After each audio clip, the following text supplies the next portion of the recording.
I know some of the biggest struggles when it comes to fat loss. Why? Because I've experienced these struggles on my own 40-kilogram fat loss expedition. Right now, you can't see what's behind me. To give you a brief glimpse, it's a lot of food. The struggles can be what to eat on your calorie goals, how to adhere to those calorie goals, how to increase your protein, how to increase your fiber, and how to eat 3 meals per day, how to structure those 3 meals per day. And with all this food behind me,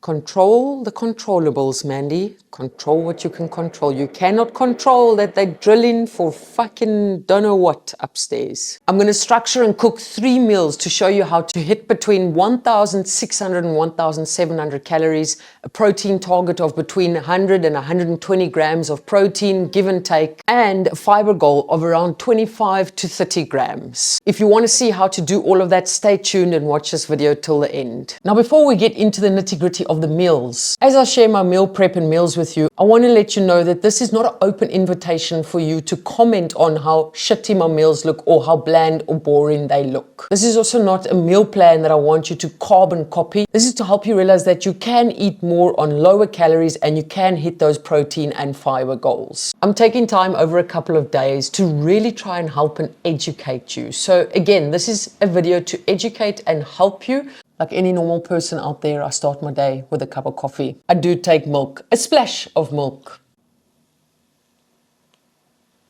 As I'm enjoying this coffee, I then prep my breakfast.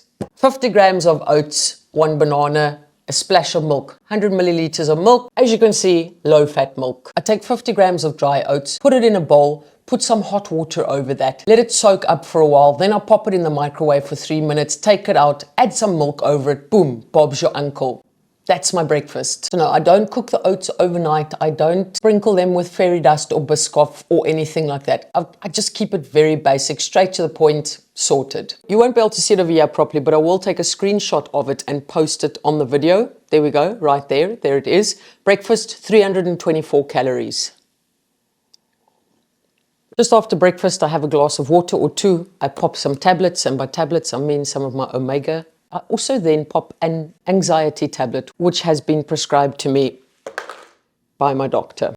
Because, you know, people commenting on my boring and bland food really does give me anxiety. I wasn't joking. On that note, before I get into the lunch, and I actually will cook the lunch and show you what the outcome is. If you are struggling with your mental health, or you're struggling with stress or anxiety or depression, it's okay to go and see someone about it. There's so much stigma around mental health nowadays that everyone's so afraid to speak about it. But again, going to see a professional about it, there's absolutely nothing wrong with that. And I think the more that we speak about it and the more open people like myself that's got a following is about mental health, I think we can reduce that stigma. All right, let's get to the lunch. For lunch, I'm going to put together some sort of chicken meal. Chicken breasts, 200 grams, sweet potatoes, olive oil, mushrooms, carrots, broccoli and cauliflower. Now again, I just want to reiterate, you don't have to use these exact same food types, but adding volume to your meals, like I have just shown, gets you so much more bang for your calorie buck, meaning you can eat a lot more food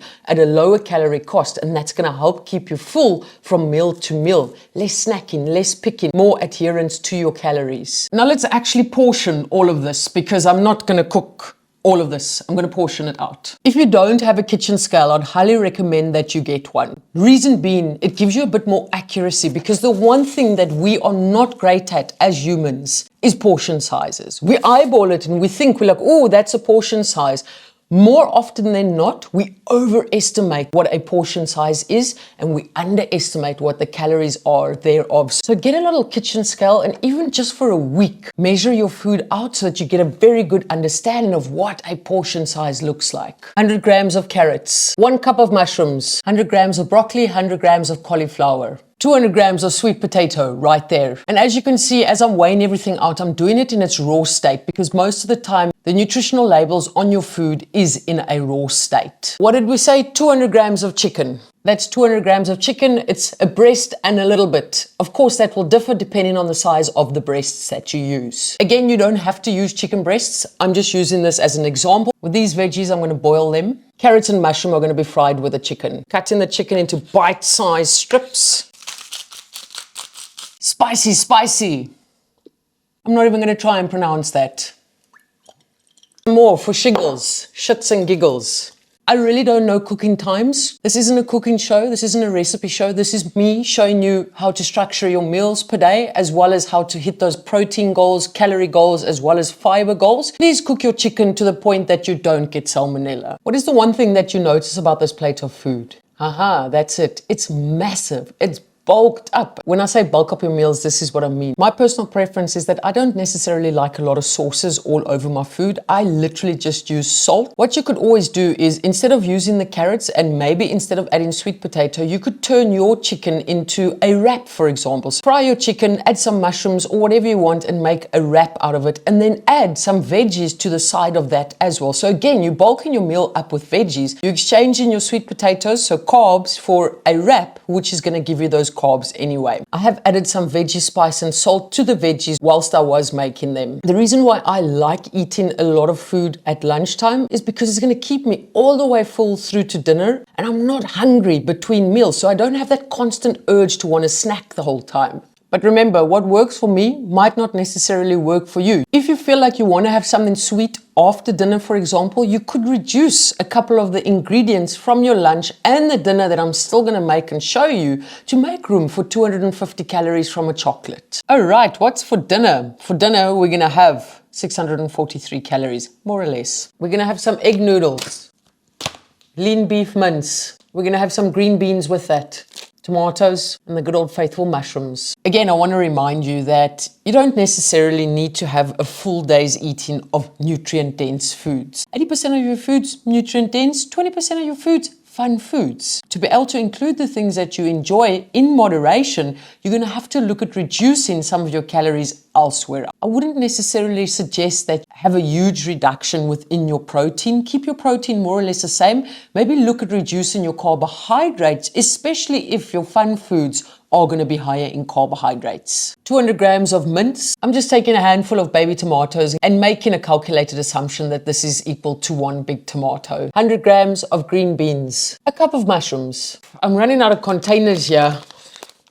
This is why I don't do cooking shows. I've been lazy. What is this? I've bought pre-made egg noodles from Woolies.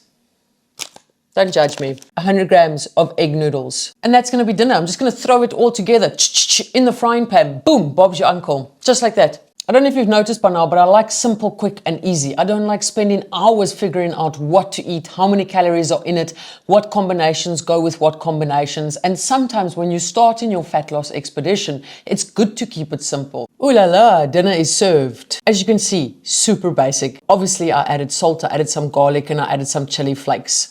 I don't cook with onion. I don't eat onion. With a volumed up plate like this, you're not going to feel hungry after dinner. Having 3 volumed up meals per day is a game changer when it comes to reducing unwanted snacking and random hunger that hits you throughout the day. If your calorie goal is 1,500 calories per day, of course you're going to have to tweak it here and there. Another thing that I want to make very clear is that I don't eat like that every single day of my life. Some days I might not hit protein target because maybe some days I eat 1 or 2 biscuits too many. Some days I might have an extra donut and I might not have that extra 100 grams of protein. I carefully calculated the meals that I was going to make in this video to give you an example of how you could potentially structure your meals and how you can potentially reach those goals of yours. I also know that to some people, the meals that I just portrayed there is super rigid and super nutrient dense, and that's okay. You don't have to eat like that all the time. We have to keep in mind though that if health and fat loss is your goal, there has to be a high level of nutrient density part of your plan. But there can still be allowance for your fun foods and you can incorporate your fun foods into your plan. Another big disclaimer is one thing I want all of you to remember is that I'm not currently in a fat loss phase. I'm currently in a maintenance phase. So my meals during the week are pretty structured and they are about 80% nutrient dense foods. On the weekend, I do have more fun foods. But again, those fun foods align with my maintenance goal, whereas someone that's in their fat loss phase might not necessarily be able to include as many fun foods on the weekend as what I do when I'm maintaining. The meals that I did make in this video are not meals that you have to make a carbon copy of. They're not meals that you have to eat every single day. They were literally just an example of what you potentially can do. If you love having sauces with your meals, have sauces with your meals. Just know that those sauces will form part of your total daily calories, and you're going to have to reduce calories elsewhere in your meal to be able to stay on target with your calories.